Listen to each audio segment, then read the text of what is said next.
Saya mohon izin pamit kawan-kawan. Gus Hasan, saya mau izin pamit ya. Mana Gus Hasan? Gus, aku izin pamit ya. Ngopi sama pamannya itu.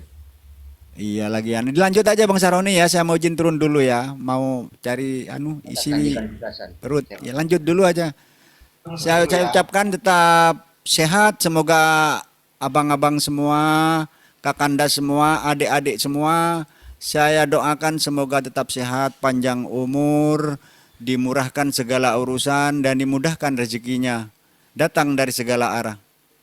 Amin ya Rabbal alamin. Kemudian kepada yang merasa jadi kibin, semoga cepat disadarkan saudaraku, cepat terlepas dari cengkeraman para habib yang tidak jelas itu.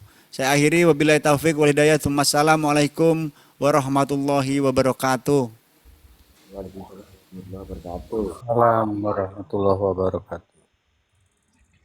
Assalamualaikum Bang Surya. Bang Surya.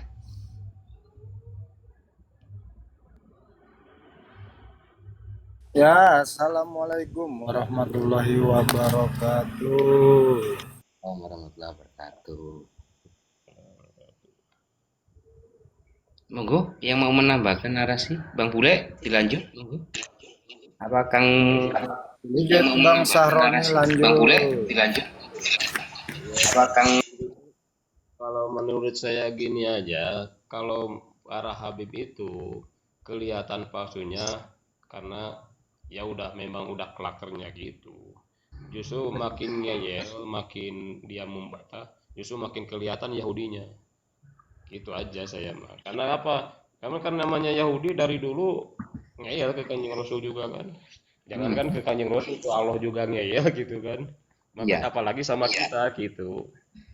Justru makin ngeyelnya orang-orang para Habib, makin yakin saya mah tentang sejarah, tentang ayat Quran gitu. Memang karakternya udah diciptakannya gitu para Yahudi yang itu.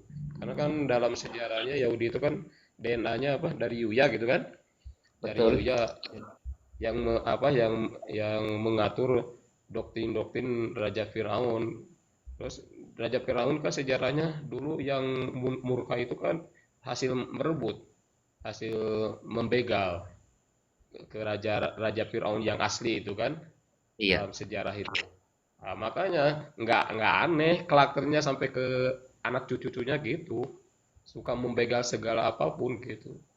Kerajaan pun dibegal, apalagi tentang nasab gitu, tentang sejarah gitu. Makanya dulu mereka gitu loh. Ya. Makanya dulu mereka kan menjadi budak-budak Babylon ya. Iya. Karena ulahnya sendiri. Iya, karena ulahnya sendiri. Iya. Mereka kan dulu menjadi Babilonia. Saya ya membaca surat di dalam Qisasul Anbiya itu kan Firaun yang murka ke Nabi Musa itu kan bukan asli keturunan Firaun yang zaman Nabi Yusuf itu kan.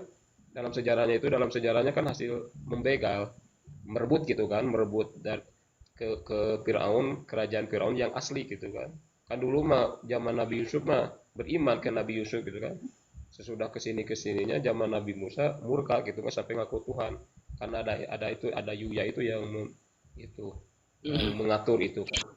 Makanya nggak heran gitu kalau menurut saya sampai ke cucunya mungkin akibat naon ya mungkin kalau bahasa Sunda mah akibat dosa nenek moyangnya dia, leluhurnya gitu. Karena dulu leluhurnya juga gini membuat patung kan. Ya. Yang membuat patung sapi dari emas itu kan Samiri mereka. Iya, dosa Samiri itu kan. Dan Samiri kan menjadi di sana menjadi agama kan, agama Samaria kan? Iya, kalau mungkin saya belum. Iya, di situ kita mengutip kitab Talmud, kitab Khurafat dan kitab Black Magic di situ. Dengan kaumnya namanya Yuya atau dalam arti sekarang Cuman saya pernah membaca buku tentang sejarah asal mula Dajjal itu kan asalnya dari Musa Samir itu kan, yang Iya lahir betul. dari anak jinah itu kan, anak dari itu yang sampai ke situ, sampai diasingkan ke daerah apa, pulau yang ada di Yaman tuh. Saya pernah membaca buku itu. Dan terus zaman Rasul jadi Bani Sa'ana, Ibnu Pulau Sa'ad itu, Sokotra. ya mungkin itu ya masih nyambung ke sana lah gitu, sampai zaman Sayyidina Husain jadi Ubaidillah gitu, mungkin masih keturunan-keturunannya gitu kan.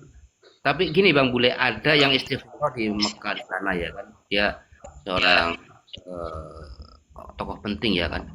Siapa yang mereka lihat? Ya mereka-mereka itu, mereka adalah apa, pengawal-pengawal Dajjal begitu katanya seperti itu. Nggak tahu kan masalah itu Iya, yang itu pernah ada yang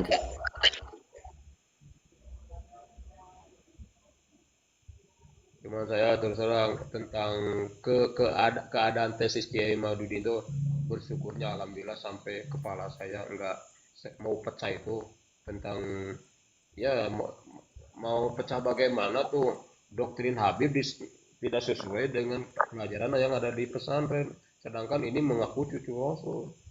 Kamu mau pening mau kok kayak Islam, kayak Tuhan bisa diatur atur, kayak hukum bisa enak buat dia gitu kan, kayak ibadah kayak Tuhan bisa diatur gini atur, kayak Bang hukum Bule. bisa Kalau Anda itu iya tidak gitu. melihat Aku bisa nebak loh bang, kepala abang yang mau pecah itu. Anda itu tidak melihat Aku bisa nebak loh bang, yang mau pecah itu. Pasti karoma yang meremes susu kan. Enggak. Enggak. Banyak pokoknya saya dulu kan pernah dengar dari Muhyiddin tahun 96, pertama pertama kecewanya tentang Habib itu. Pernah dulu kan Muhyiddinnya kan tetangga saya dulu di pesantren waktu di Banten, dia orang Bogor, tentang bahwa Habib itu boleh menginjak kitab itu kan, kitab-kitab pesantren, kecuali Quran dan hadis nggak boleh gitu kan. Karena apa? Kenapa? Kata saya kan sampai debat. Kenapa? Apa? Nggak boleh. Sedangkan di pesantren mah kitab itu harus ditaruh di dada. Kalau mau dipegang itu apa bagusnya di atas kepala. Saking hormatnya gitu kan, dari kitab Talim Talim gitu kan. Itu guru ngajarnya gitu kan. Oh kenapa ini Habib berani sampai injak-injak ini? Karena sana Habib itu darah Rasul, sana mulia, mulia dengan ulama itu mulia.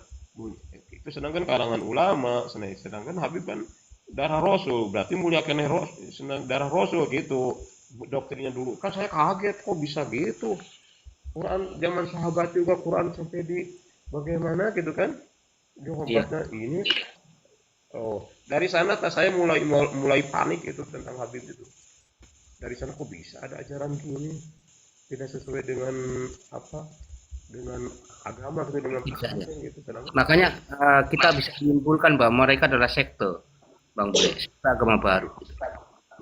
iya makanya dia kalau menurut saya mah udah memang memang para Habib itu, kalau menurut saya, kalau mengambil dalam sejarah Rasul kan dulu pernah dipancung gitu kan, para Yahudi itu kan, zaman zaman di Madinah ini, waktu melanggar aturan Rasul, dia yang mengadakan, dan dia yang tiga kali kan akhirnya dipancung. Makanya di Indonesia kalau menurut saya gitu, pengen aman ke Habib itu antara diusir dan dipancung gitu aja kalau menurut saya mah, karena udah merusak akidah. Kalau saya, bukan saya benci, memang bahaya itu tentang akidah Habib itu, Ya memang memang tidak sebenarnya seluas. mereka itu juga memang sangat berbahaya, bukan untuk agama saja, tapi untuk bangsa. Bang Bule sendiri kan orang Banten ya, gitu loh. Di sini orang Sunda ya. Tahulah sejarah Geger Cilegon siapa dalangnya kan begitu. Iya. Iya. Ya makanya cuman saya nggak habis pikirnya kayak Ustadz Somad, kayak Ustadz Bahako, nggak berpikir jernih gitu kan. Selalu selalu pintas gitu kan, malu lah gitu dia seorang. Ya itu kan dapat hubaba itu. Hmm? Istrinya kan Habib itu. Hubaba itu. Walaupun istri Habib, jangankan tentang hukuman, jangankan istri orang tua, kalau salah tetap salah. Karena dalam agama mah gitu kan, Rasul juga bagaimana pamannya gitu kan. Pamannya kalau nggak sesuai ya lain lagi gitu, tentang itu kan hukum Tuhan, nggak bisa di itu gitu kan. Cuman herannya saya gitu, kok tidak sejernih gitu seorang ulama berpikirnya sampai gitu. Kayak agama tadi dia sayang sayang ke ilmunya gitu.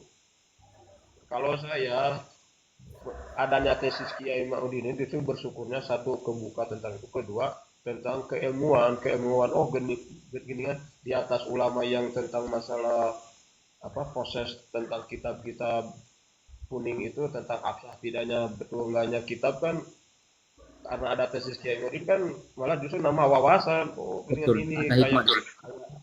kayak kayak dulu Imam Syafi'i, Imam Ghazali mengarang kitab itu sebenarnya prosesnya kayak gini Kiai Maududdin.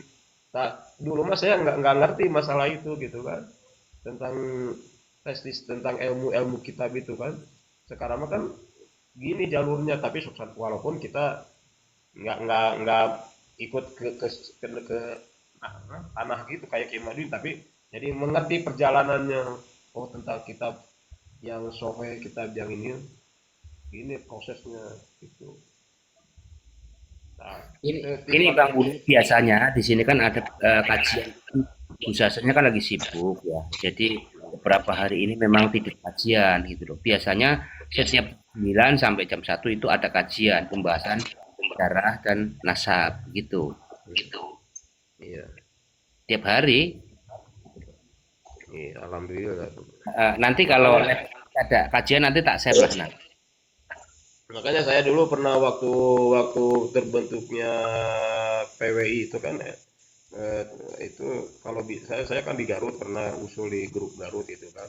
Kalau bisa tentang nasab itu sekarang ada pelajarannya di pesantren setiap pesantren.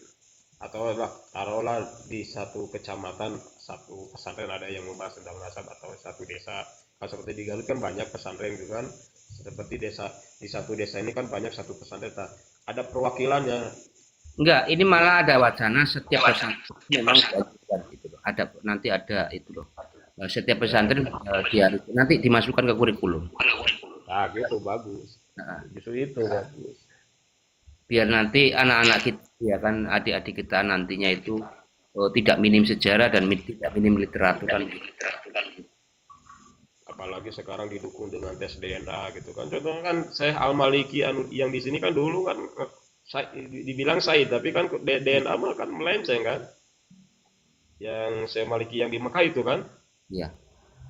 kata Gus siapa yang tes yang ahli DNA itu Gus siapa yang di Jawa itu Oh, Sugeng Sugeng, Dokter Dr. Sugeng. Sugeng ya, kan malah melenceng kan Al Maliki dulu makan kita mempercayai bahwa ini keturunan Rasul gitu kan tapi pas tes DNA melenceng gitu kan. Tuh kan berarti dulu sejarahnya ada rekayasa gitu. Ada rekayasa mungkin dia itu dengan keluarga Rasul diaku anak Maliki yang angkat mana? dengan saya apa yang di sini yang di Mekah itu yang di Tapi Mekah kalau itu kata itu dia tuh Sayyid loh. iya Said kalau menurut sejarah tapi kata dokter Sugeng DNA-nya melenceng dia cuman apa ahli Arab aja keturunan Nabi Ibrahim aja sama dengan Raja Saudi ini gitu tapi kalau keturunan Rasul nggak ada gitu kata dokter Sugeng itu kita percaya karena kan sama tes sama DNA ilmu pasti gitu kan DNA itu kan Mm. Soalnya kalau durian api kan apa haplonya J1 10.500. iya kan dari Hasan Husainnya itu kan Mm-mm. ada kodenya lagi kalau J1 itu semuanya sama kan orang Arab J1 tapi kan ada kodenya Sayyidina Hasan Sayyidina Husainnya itu kan dari Sayyidina Iya. Ali itu Tapi biasanya begini, metode awal itu dia Nakopo itu memakai tes DNA baru apa data-data yang lain gitu loh. Gitu. kayak seperti Muhyiddin mah kan gitu kan masih DNA itu kan nggak percaya gitu gitu justru kalau menurut saya adanya tes DNA itu justru kita ini harus malu kenapa dibilangin malu karena kan di Quran itu di Quran apa harus membaca dalam surat Iqra bismi rabbikal ladzi khalaq khalaqal insana min alaq, dalam min alaq itu kan itu kita ini udah ada perintah bahwa kita ini harus menggali tentang darah gitu kan. Manusia itu darah dari darah, gumpalan darah gitu kan. Nah, kenapa ilmu realitanya gitu, ilmu itunya kok ilmu pengetahuan umumnya kok kenapa dapatkan orang-orang luar gitu kan. Tapi orang Islam nggak mendapatkan, orang Islam cuman petunjuknya aja dari Quran gitu kan. Tapi pas rincian dari ilmu itu, kenapa orang Islam tidak memiliki gitu kan. Justru kita ini harus malu seharusnya gitu. Harus merasa iri tentang pengetahuan orang lain gitu, sampai bisa menjangkau ke sana. Kita mah cuman tahu kalimat aja di dalam Quran gitu. Tapi mereka pandai framing gitu. Ya, Jagonya di situ.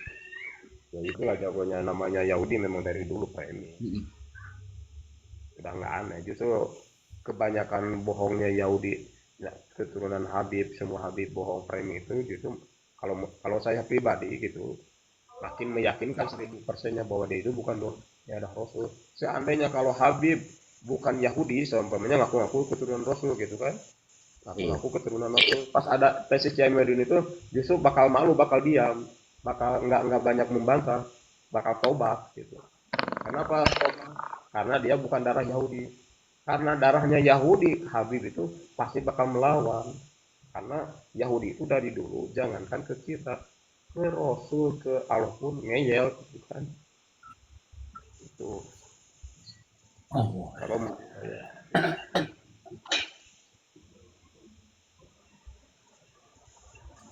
Kita andi anak boleh ini pakun situng. Umar sudah apa mang? Assalamualaikum Bang Toifa. Bang Toifa.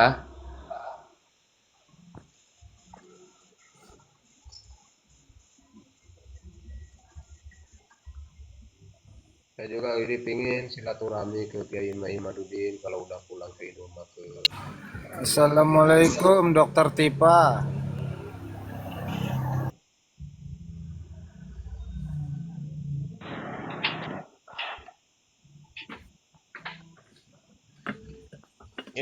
Ini acara ini tiap hari adanya ini. Tiap hari. Oh, tiap hari. Jam berapa mulainya? Biasanya ya kalau kajian itu jam 9 sampai jam 1 sampai jam 12. Itu kajian baca kitab loh, kitab-kitab sejarah dan Bang Gladiator, silakan uluk salam dulu ya. Tolong saya masukin gitu, kalau itu kadang-kadang susah gitu kan mau masuk itu. Tadi juga berapa kali tolak gitu nggak bisa masuk. Nah, Assalamualaikum warahmatullahi wabarakatuh.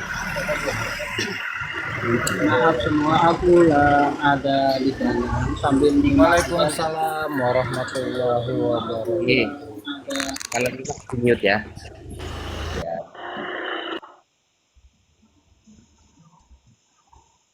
Ngaduk nak kena ini pas Roma. Gimana Pak? Pakai bahasa Indonesia saja ya. Kita enggak tahu bahasanya ya. Bang Toifa.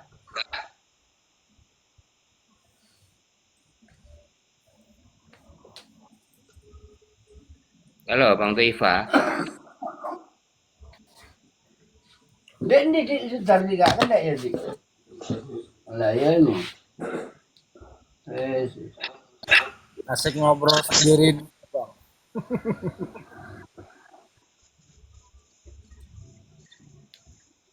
Lanjut Bang. Boleh lanjutkan. Ini apa grup para muhibin suka ada yang masuk ke sini tuh. Saudara tiap hari mantok di bawah dia. Ganggu room biasanya. Coba Tapi kan tuh. saya memotnya. Tapi itu siapa si Ustadz Witi suka pernah masuk ke sini gak? Siapa? Ustadz Wafi. Wafi. Ya. Enggak pernah. Kalau yang selama saya di sini belum pernah ketemu beliau. Suruh masuk dia itu. Lalu Ahmad, yakinlah Ba'alawi itu Juria Nabi. Juria dari mana? Ya, secara metodologi ilmu nasab, ilmu sejarah dan ilmu genetika tidak tersambung. kita tidak membatalkan, nah, kita tidak membatalkan menolak apa Balawi ya, tapi Balawi sendiri tertolak ya secara keilmuan ya, gitu. Ya Bang Bule ya. Iya jelas. Jangankan Tidak menolak, urusan tapi secara nasab, keilmuan tertolak. di dalam Islam mah jangankan urusan nasab, urusan kencing ada dalilnya, apalagi urusan nasab. Tetapi Secara kasarnya gitu. kemudian Bang Bule yang bukan bagian dari metodologi. Iya, kalau kalau husnudon ke tokoh biasa mah nggak apa-apa. Ini kan Iya, Rasul, tuh, jangan dianggap ente. iya. Nasib Contohnya yang siapa? ya. Iya dulu Iya, juga nasab Zaid bin Harisah, kan sejarah Zaid bin Harisah dulu. Dia itu kan langsung diangkat sama Rasul sebelum turun ayat itu siapa? Muhammadun itu siapa? Muhammad itu bukan bapak kamu itu kan itu sebelum turun ayat itu kan dalam Quran. Dulu kan sama Nabi Muhammad ya bahwa Zaid itu bin Muhammad gitu kan. Dulu itu di apanya dibinkannya. Turun ayat itu kan kan Rasul juga yang sayang ke Zaid bin Harisah yang ngaku anak jadi anak angkat itu kan karena kan waktu putra-putra Rasul meninggal waktu kecil zaman Siti Khadijah itu kan nggak punya anak laki-laki maka Rasulullah ngambil Zaid bin Harisah dulu kan udah diumumkan bahwa Zaid itu bin Muhammad gitu kan karena Allah melarang jangan bin Muhammad tapi harus bin Harisah Rasul juga nggak bisa berani melawan hukum Tuhan pangkat Nabi Muhammad itu kan tetap kan akhirnya jadi Zaid bin Harisah kan bukan Zaid bin Muhammad padahal itu Rasul gitu kan karena Allah yang wahyunya harus gitu nggak berani Rasul juga jadi Zaid bin Muhammad tapi Zaid bin Harisah gitu kan apalagi bangsa Habib gitu bangsa kita mengaku keturunan Rasul makanya ulama kiai yang tetap udah dikasih dalil oleh Kiai Imaduddin tentang sejarah gini-gini masih kena wah itu mah lebih bodoh dari yang orang-orang bodoh orang bego kalau menurut saya makanya kayak ada di YouTube menurut siapa dia Waalaikumsalam warahmatullahi wabarakatuh. siapa sayang sama ulama sepangkat satu yang udah tak hafal alfiah hafal apa kitab Fathul Muin kok bisa turut ke Habib sayang sekali keilmuannya gitu memang iya sih kalau menurut saya memang iya memang sayang kan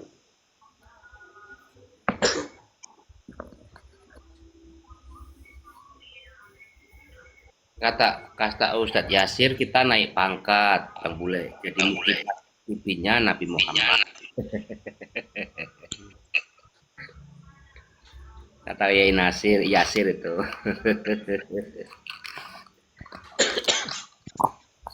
orang yang mengaku cucu anak Soekarno juga dulu di tes DNA banyak kan dulu waktu tahun berapa itu tahun 2000 ke sini Izin Bang Saroni itu Toipa ini turunkan naikkan Bang Adinullah itu naikkan Bang Adinullah jadi biar dapat edukasi gitu.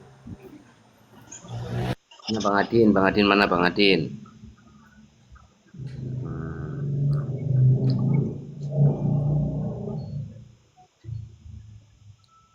Oke, Bang Adin naik Bang Adin, jangan di bawah. Bang Adin naik. Nanti digerogotin semut kalau di bawah Bang Adin. Nah, itulah naik. Assalamualaikum. Lagi nyetir ini, Masya Allah. Waalaikumsalam warahmatullahi wabarakatuh. Ini saya lagi nahan Mau belajar nih, omongan lagi nyetir. Cangkem ele ya. Masalahnya ini roomnya Gus Hasan, saya nahan Cangkem ele ya. Lebih banyak mute gitu.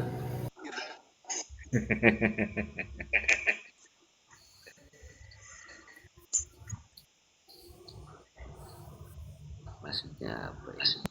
Lanjut. Yang wajib ada.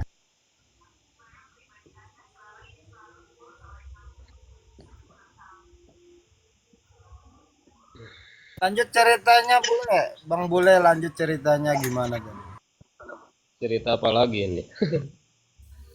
Itu sampean lebih lebih lebih tahu daripada saya mah cuma ngobrol aja.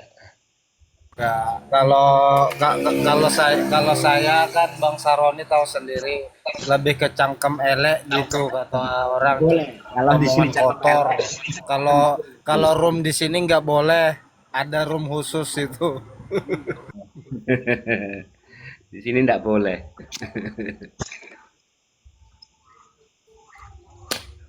Tapi kemarin ada Bang Surya. Naik itu kan langsung ngancem-ngancem Gusasan itu. Ada keluarga nggak di Kalimantan itu kan ngancem-ngancem. Saya di sini, saya merasa sebagai murid, saya tidak boleh diam begitu Bang. Tak suruh on cam kamu. Tidak usah panggil-panggil suku ya. Nah, kita individu saja. Tidak berani on cam ya. Saya sudah on cam padahal.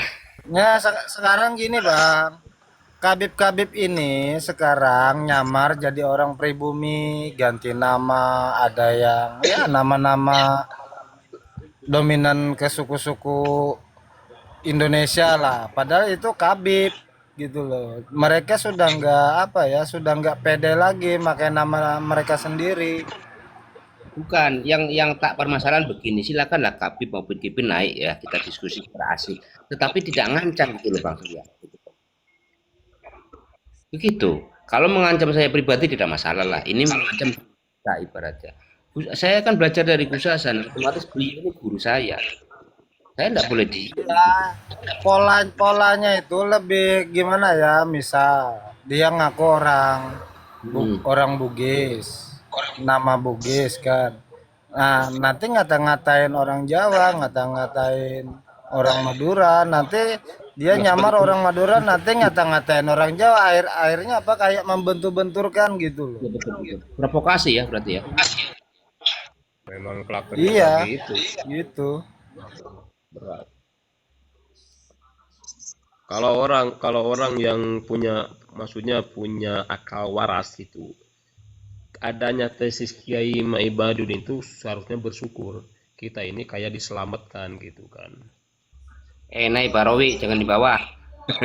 Sentil nanti kamu. Nah, kayak kayak saya dulu kan perasaan asa mau pecah kepala itu kan dengar-dengar tentang perilaku Habib, tentang doktrin-doktrin Habib tidak sesuai masalah Kiai kan, ya alhamdulillah gitu kan sampai Assalamualaikum. Maka, Salam. Waalaikumsalam. Makanya kan narasi-narasi sekarang mereka itu bawa-bawa yang di Aceh, makam-makam taruhlah katanya Londo Ireng orang Jawa. Nah, artinya itu kan membentur-benturkan orang Jawa gitu loh. Padahal Kabib itu nyamar. iya. Apalagi udah bawa-bawa Imam Nawawi, Syekh Nawawi juga menisbatkan, nisbat dari mana? Keterangannya bukan nisbat, itu mah menceritakan. Kalau saya pernah baca kalimatnya wakila itu kan katanya gitu kan, kalau bahasa kita mah baru cerita gitu. Sebagian kaum gini, Surat Al-Waqiah yang mana? wakila kata di dalam kitab Imam Nawawi gitu kan, bahasanya kila itu kan katanya gitu kan, bukan dia mengisbat tapi katanya Imam Nawawi juga dengar gitu kan dari sebagian kaum bahwa Sunnah Habib Ba'alawi itu Duriah Rasul, tapi itu Imam Nawawi juga katanya gitu kan, bukan mengisbat. Tapi sama orang muhibin mah, orang yang nggak tahu kalimah itu dipakai dalil. Imam Syekh Nawawi juga. Ya, ulama kita dulu itu Bang, lebih banyak beliau-beliau itu berhusnujon. Kenapa berhusnujon? Karena kurangnya data-data permasalahan ilmu pernasapan. Nah, beda dengan sekarang semua serba terbuka. Iya. Terus di dalam, kalau menurut saya Imam Nawawi juga bukan husnudon, itu kan cuma menceritakan bahwa gitu ada satu kaum menyatakan bahwa ini sunnah keturunan Rasul kan, kila itu kan katanya gitu kan, bukan husnudon. Kalau misalnya itu menceritakan pengalaman dia, ada satu kaum bahwa sunnah ini teh keturunan Rasul, tapi bukan meyakinkan gitu. bukan husnudon menurut saya, itu gila gitu kan. Mengatakan kata kayak kita, saya pernah dengar di dalam tahun ini pernah gini seperti sampai Kalau untuk Syekh Nawawi, beliau kan menceritakan ada ya, Juriyah Rasul namanya ini. Tapi yang iya, saya maksud tadi ulama-ulama yang lain. Kan beliau-beliau tuh lebih ke husnujonnya karena ke apa ya, kurangnya data gitu, kurangnya literasi. iya.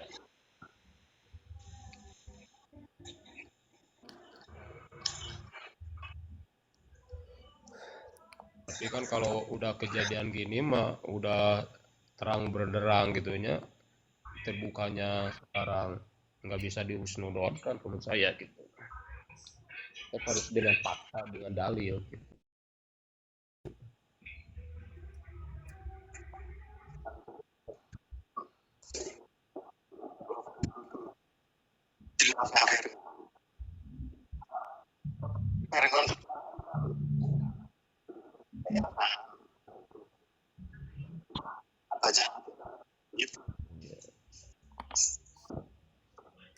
Ya, tapi kan kalau bagi orang yang mengalami pesantren mah gitu kan ditertawakan, tapi cuman sayangnya bagi orang yang nggak ngerti gitu kan, apalagi udah menjadi guru gitu, jadi muridnya, itu kan malah membingungkan gitu kan.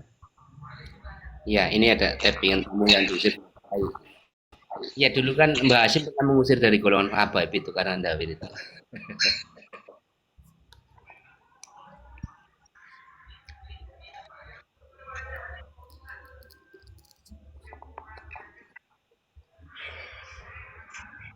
Kang Barawi kok datang-datang di mute ngobrol loh. Yo ngobrol-ngobrol. Ini santrinya Kiai Imat ini, Kang Bule. Siap, siap. Siapa? Ini Kang Barawi. Alhamdulillah. Mm. Cuman saya Yang admin sama yang Kang Barawi. admin Kayaknya Kiai Imad itu siapa namanya, itu yang muda itu, yang pertama admin Kiai Imad yang dulu pas meledaknya Kiai Imad itu pertama itu. Dulu mah ada nomor HP-nya nyambung ke saya itu dulu.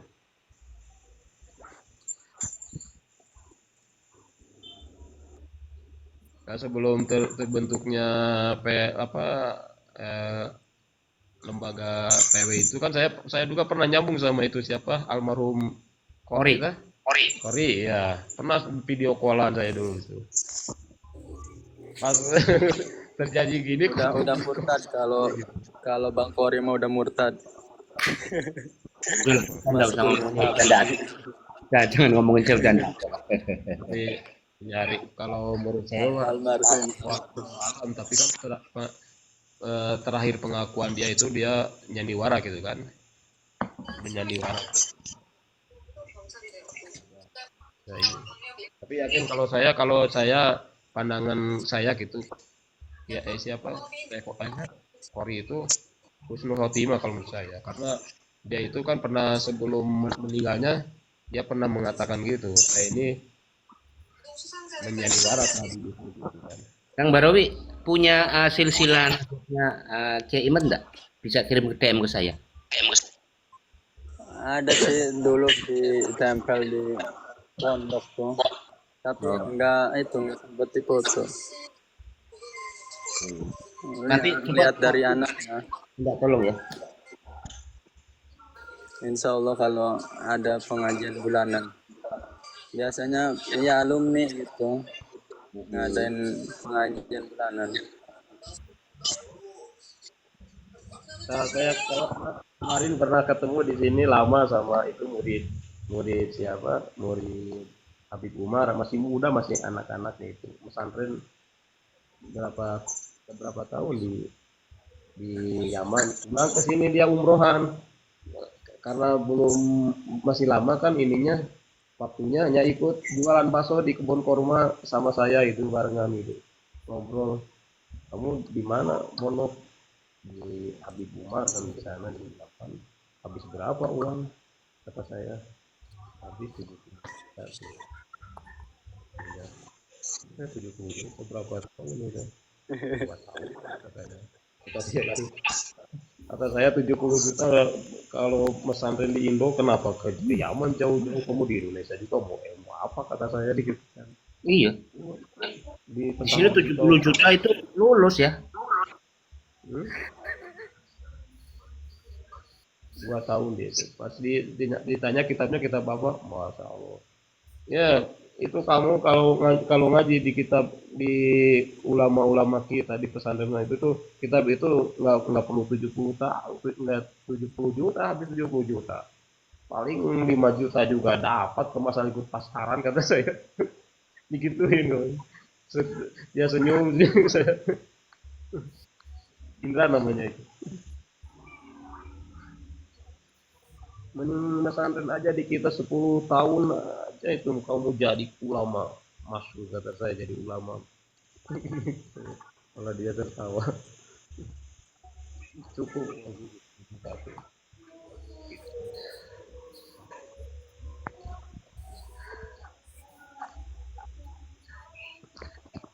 Ya, mungkin tadinya ingin wow lah, dibilang wow gitu, mungkin tadinya mau ke Yaman gitu kan.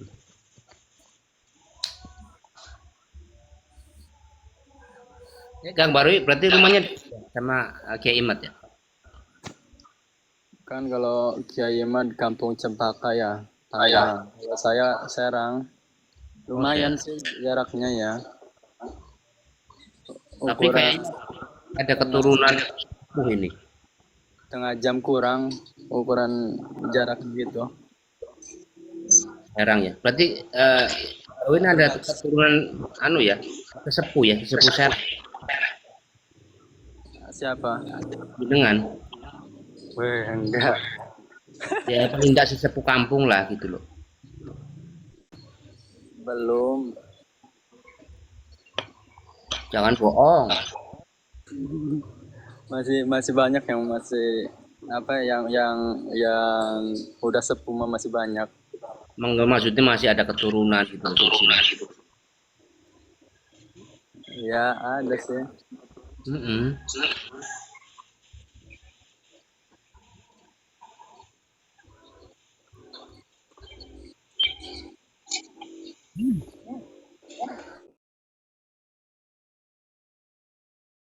Tapi memang gini lah, Bang Bule.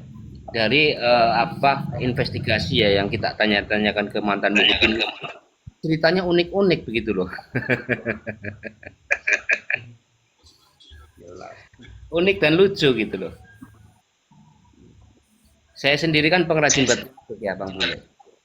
Ya jadi kayak gitu. Kita sering kumpul-kumpul ya. Gitu. Ya ada Muhyiddin yang kadang-kala diminta gitu loh.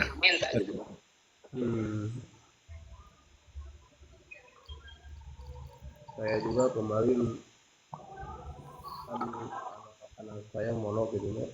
Tiap tahun ada jarah gitu kan, ke para wali gitu kan. Pas kedua kalinya ada jarah ke Tanjung Priuk, ke Empang. Langsung saya dipotong, nggak, jangan ya, udah. Cuman gitu, sayangnya saya itu kayak travel ini dialog gitu kan. Kok kenapa nggak melihat ini tentang tesis tentang ramainya tesis ini? Kok masih ada jarah-jarah ke makam yang gitu. Termasuk pesantren yang mengadakannya kan pesantren sama travel ini kan, travel itu gitu kan. Nggak berpikir sampai ya, anak saya mau ikut juga walaupun punya uang. Udah jangan kata bahaya ya. Takut ada apa-apa nantinya.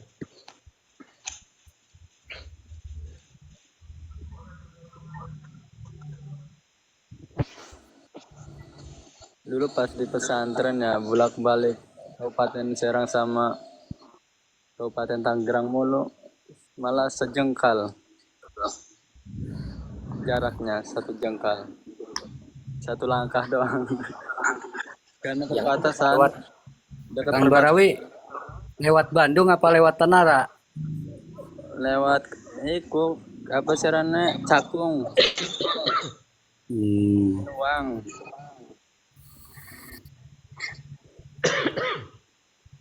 Lewat Binuang. Binuang iya. Binuang ya. Di Bandung Binuang kono. Jembatan kayu kan ya? Jembatan kayu mah di Gunung Kaler bakal. Hmm. Lurus bae. Kaya-kaya ya. Aja nih jembatan. Kan beruang ya. Berarti orangnya kaya-kaya ya. Wow. Amin. Saya dari Carenangnya.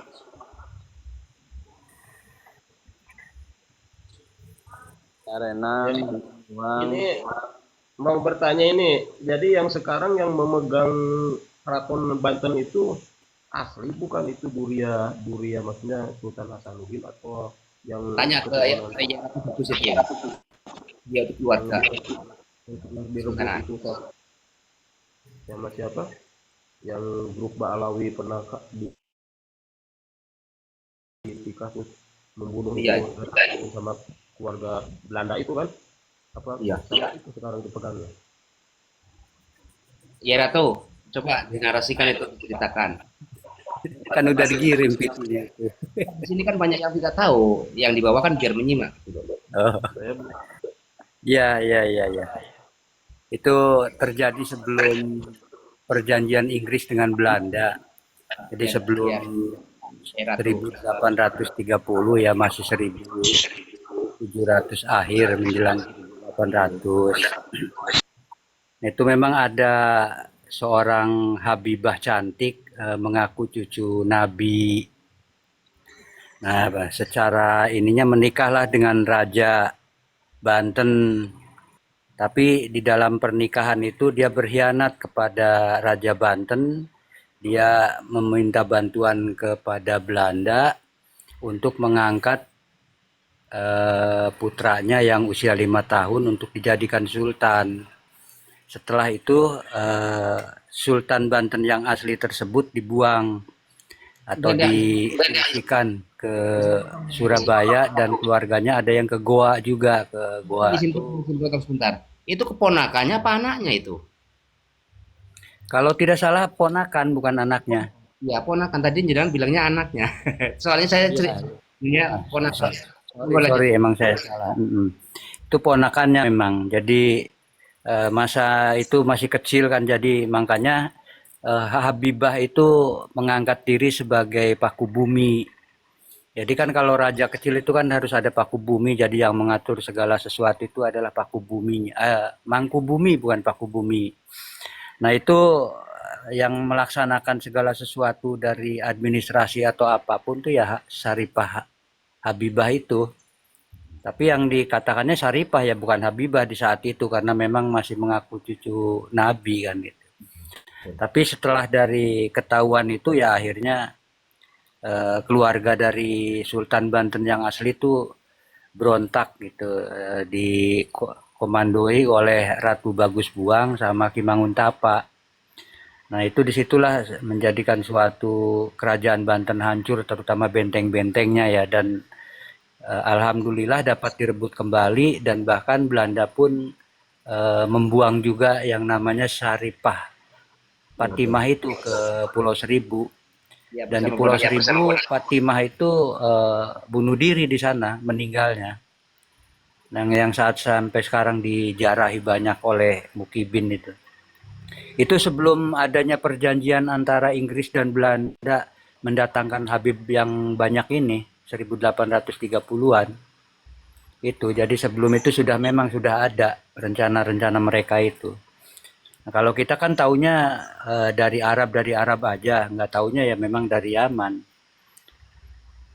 Itu yang sampai kita juga baru tahu bahwa orang Arab ini ternyata orang Yaman kan gitu, dari para keturunan yang sadar-sadar lah kayak seperti kita. Dulu kita menganggapnya itu orang-orang Arab atau orang India kan gitu. Ya, alhamdulillah berkat dari Ki Imad ya kita tahu bahwa ya inilah pembunuh dari keluarga kita yang sebenarnya bukan dari Arab, ternyata dari Yaman gitu. Itu yang dipertanyakan itu. Bahkan begini ya, ada sepuh sendiri difitnah gila ya, makanya diasingkan ke Gresik ya kalau enggak. Iya, terakhir itu Kalau tidak salah meninggal juga di Surabaya dan bahkan sampai sekarang tiara atau mahkota dari Kesultanan Banten itu tidak ada di Banten dan tidak ada di Jakarta, adanya di Surabaya. Itu yang asli di keluarga di sana, di Surabaya. Nah, di sana waktu itu saya pernah bertemu itu di apa ya namanya ya, lupa di. Memang pernah disimpan di rumah-rumah mewah kalau kayak di kita mah apa ya daerah Cendana lah gitu. Iya, iya, iya. Saya lupa itu daerah apa tuh namanya itu di Surabayanya. Itu masih di sana semua tiara juga yang ada juga yang tapi cuma setahun, enggak nyampe 2 tahun. Dapat direbut kembali. Iya. Izin menambahkan ya. Dari apa? Ya, saya izin menambahkan ya. Punya Saya anak izin nggak? Punya anak? di-mute dulu Bang Bule, soalnya dabling jenengan. Ya, siap. Ya, jenengan dabling, jadi di-mute biar enggak dabling. Saya tak nambahkan dulu. Iya. Ini saya sampaikan untuk kawan-kawan yang di bawah ya. Ini adalah kisah nyata. Nah, Yai Ratu sendiri ada keluarga keraton Kesultanan Banten. Bahkan dulu ada leluhur beliau ini yang dibantai oleh Belanda bahkan dikubur tanpa kepala. Kan begitu ya, Yai Ratu ya, begitu. Ya, ya. Sedangkan manuskrip yang lama yang ada nama Pak Alawinya sekarang sudah diturunkan. Sekarang ada manuskrip yang asli. Jika kawan-kawan atau teman-teman pengen tahu yang asli, bisa DM saya karena saya punya yang asli. Gitu loh. Untuk literasi kan begitu. Monggo dilanjutkan, Ya Ratu. Ya tadi tentang pertanyaan Kang Bule ya, apakah punya anak ya untuk yang Sultan Saripudin yang di Surabaya kan? Itu justru anak-anaknya dan keluarganya itu memang dibuangnya ke Goa, jadi ke daerah Sulawesi. Jadi hanya Sultan Banten sendiri yang dibuang ke Surabaya, jadi dipisahkan gitu. Anak-anaknya ini rata-rata justru di Sulawesi, makanya di Sulawesi pun banyak bergelar Tubagus, hanya beda dengan di Banten. Mereka pakai nama Tubagus itu di belakang, bukan kayak seperti kita misalkan Tubagus Pulan gitu ya. Kalau mereka Pulan Tubagus gitu. Itu yang sebenarnya seperti itu. Nah, kalau yang di Surabaya ini saya juga tidak tahu kalau punya anak atau tidak. Sebab di saat mau menjelang meninggalnya mereka Sultan kita itu ditemukan dalam keadaan menjadi seorang peminta-minta. Jadi sangat miskin di sananya gitu. Begitu Kang Bule. Ratu Bagus itu benar nggak sih waktu Sultan dikhianati itu sebetulnya dia lagi keluar entah kemana gitu ya karena dia menolak dijadiin raja terus dia keluar akhirnya diambil alih gitu sama itu betul nggak sih? Kalau untuk permasalahan perjuangan dari pihak Belanda ya, memang sebetulnya mencari karena atas dasar dari perintah Habibah itu, karena Habibah ini kan berkuasa penuh ya di dalam kerajaan Iya. Banten. Dia Untuk menghilang, ya. terus Jadi sempat akhirnya, kembali lagi kan? ya gitu, melarikan diri lah kalau bahasa ininya atau bersembunyi ya. Tapi ya akhirnya ditemukan ya dibuanglah ke Belanda itu, ke Surabaya itu, begitu. Nah pasca kembalinya itu barulah di situ mulai terbongkar kan ya? Tidak kembali ke Banten lagi, selamanya di Oh, Surabaya, meninggal pun di enggak. Surabaya. Waktu dia hilang dia nggak pernah balik ke sana ya ke Kesultanan. Tidak. Langsung dikuasai oleh dari keluarganya, yaitu dari Ratu Bagus Buang sama Ki Manguntapa. Nah itu langsung dikembalikan lagi kepada keluarga Kesultanan Banten yang berhak dari jalur laki-laki. tapi bukan dari jalur yang Surabaya begitu. Oh iya iya iya. Iya.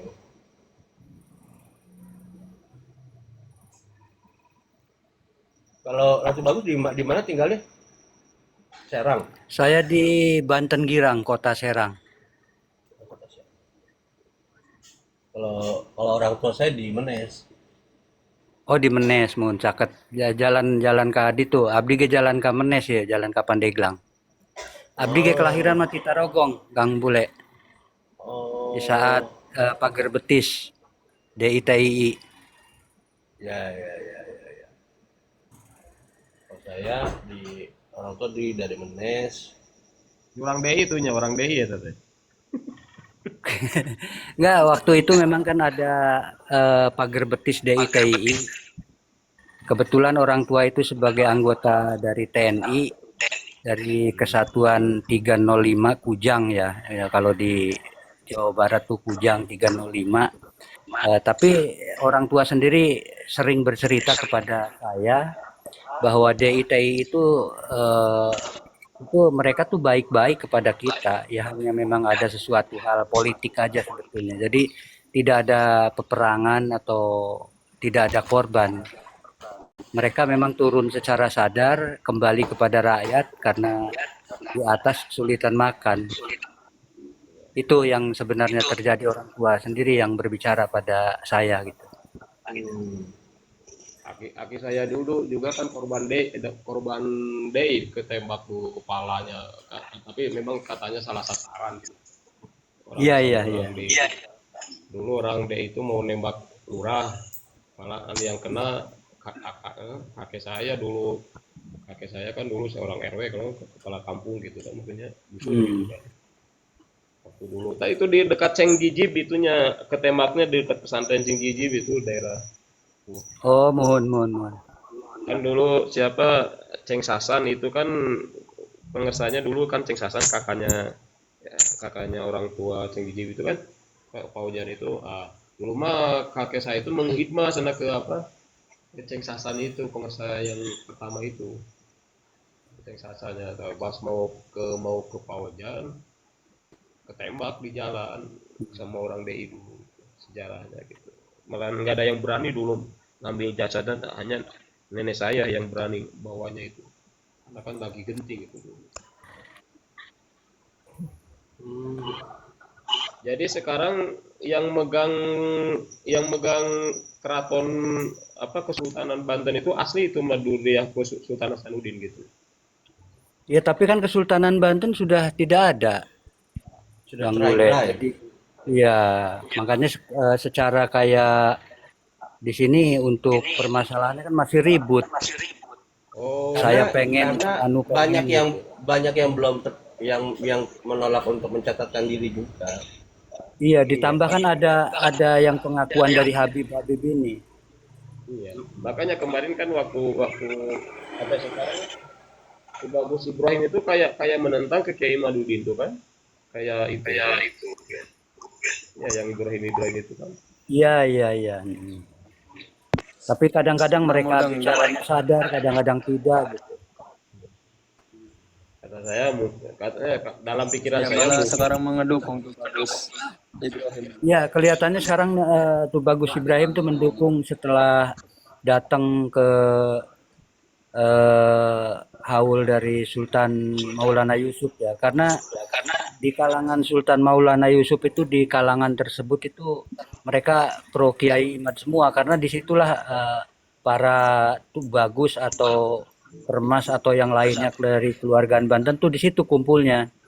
Justru kalau yang di Banten lama itu atau di Masjid Agung itu rata-rata pendatang. Datang. Rata-rata. Justru pribuminya pada diam. saya juga dulu pernah punya teman Pak Sulaiman namanya PNS, dia tugasnya di mana di Riau di Bangkinang. Waktu sebelum masih jauh, waktu dulu tahun berapa? Tahun 2006 kalau nggak salah. Dia ngomong masih keluarga keraton. Pak Sulaiman, kenal nggak ke Pak Sulaiman? Ya PNS dia itu dulu jadi ajudan ini Bupati Bangkinang. yang nikah Kan dulu sama sempat orang. itu TB itu disuruh menghilang, nggak boleh dipakai. Oh, dia pakai Jadi pakai Tubagus. menghapus jejak. Nggak tahu dah. Sulaiman Banyak namanya. yang menghapus jejak. Cuman Karena waktu itu mbahnya sempat dari dikejar-kejar kan sama Belanda. Ya cirinya begini aja Kang Bule. Kalau Tubagus atau dari benar-benar Kesultanan Banten yang mengerti tentang sejarah dan cerita orang tuanya yang nyata kan gitu. Atau darahnya memang mengalir darah dari Kesultanan Banten, pasti dia sangat membela dari Kiai Pribumi. Cirinya itu aja. Betul. Karena tapi udah punya kalau sejarah buruk. kalau melihat karakter Pak Sulaiman itu orangnya baik sekali. Baik orangnya. Dia orang Banten tapi baik sekali. Orangnya sopan santun gitu. Tapi waktu sebelum tapi dia dulu bilang ya dia kan saya dari keraton, malah mbahnya juga yang jadi kuncennya itu kan Ali Hikmah mbahnya itu kan yang bupati sebelum jadi bupati Bangkinang itu kan istilah mah nyareatnya gitu kan, nyareatnya ke mbahnya dia, makanya dia diangkat jadi ajudannya. Tapi dia selama kan banyak bupati itu kan kena OTT KPK, tapi dia mah alhamdulillah bersih gitu. Iya, iya, iya. Pak Kalau Sulaiman namanya. Syekh Maulana Masyuruddin itu yang makamnya di Pandeglang itu, Kalau itu putra dari Sultan Ageng Tirtayasa, keturunan yang ke-7. Mulai sebetulnya Tubagus tuh mulai gelar tuh dapat dari beliau, tapi beliaunya dari Syekh Mansuruddin tuh tidak memakai atau tidak menggunakan itu. ya Karena karena keturunan terahnya Masyuruddin biasanya menghilangkan itu. iya. Jadi Tubagus itu sebetulnya keturunan Banten yang ke-7.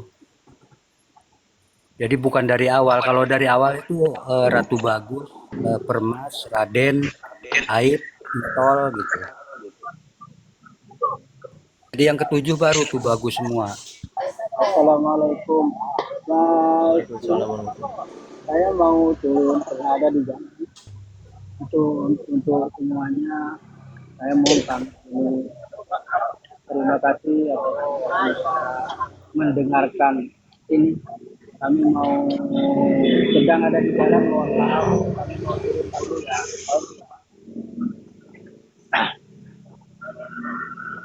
Terima kasih. Oke, Kang Gladiator, Fi Amanillah. Mohon maaf Gladiator. semua para akhwat, saya mau mundur dulu karena di sini kan mau maghrib gitu kan. Oh, di mana Kang boleh? Di Arab kan ya. Oh, Masya Mohon Allah. maaf.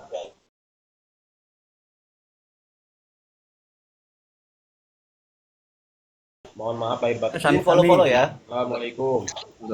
Nanti Oh, iya. Bang Bule ya. Kalau ada yang ngobrol apa-apa, ya grup PWI konfirmasi saja dengan saya supaya bisa silaturahim.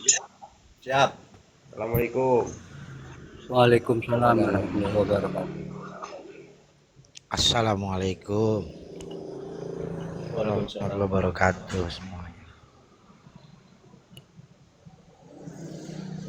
Dari room siapa Bang Sif?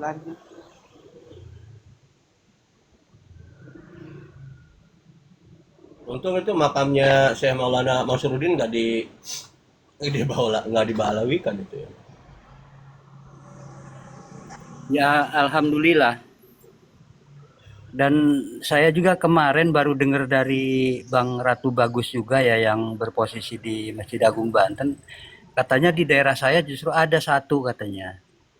Tapi itu di dekat kali katanya gitu. Nah, kalau di bayangan saya kalau di dekat kali itu kan di pemakaman umum ya. Jadi bukan di tanah kesultanan. Jadi saya juga belum mendatangi juga ke RT-nya gitu. Tadinya saya pengen lah karena deket sih jaraknya paling antara 400 meter lah dari rumah saya itu. Deket jalan Ya, Itu belum apa terahnya Masyuruddin juga? Justru itu kalau yang di sini yang di saya tuh Banten awal. Jadi sebelum ada kerajaan Banten tuh dulu kan kerajaan dari Pajajaran. Ya. Terus dari Pajajaran ini ada Islam masuk ke sini. Pertama juga ada musola namanya pakai apa geribik dulu ya. Itu yang